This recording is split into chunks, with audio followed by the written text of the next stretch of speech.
Surat crime branch પોલીસે રાજસ્થાનના જોધપુરમાં અકસ્માત સર્જી છેલ્લા 18 વર્ષથી નાસ્તા ફરતા આરોપીને ઝડપી પાડી કાયદેસરની કાર્યવાહી હાથ ધરી છે।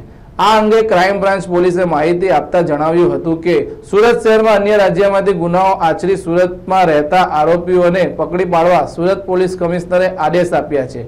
ત્યારે રાજસ્થાન રાજ્યના જોધપુર જિલ્લાના બાસની પોલીસ મથકમાં છેલ્લા 18 વર્ષથી નાસ્તા ફરતા આરોપીઓને ઝડપી પાડ્યો છે।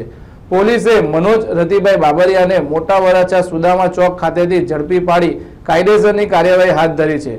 પકડાયેલા આરોપીઓની પૂછપરછ કરતા જણાવ્યું હતું કે રાજસ્થાન ખાતે વર્ષ 2006માં ફરવા ગયો હતો। તે વખત ઝાલામંડ રોડ કોડી પાસે કારપુર ઝડપે અને ગફલત ભરી રીતે હંકારી એક ટેક્સીને ટક્કર મારી હતી, જેથી બાસની પોલીસ મથકમાં ગુનો નોંધાયો હતો। ત્યારે પોતાની ધરપકડ ટાળવા તે નાસ્તો ફરતો હતો। આ ગુનામાં નામદાર કોર્ટ તરફથી આરોપી વિરુદ્ધ CRPC કલમ 70 મુજબનું વોરંટ ઇસ્યુ થયું હતું।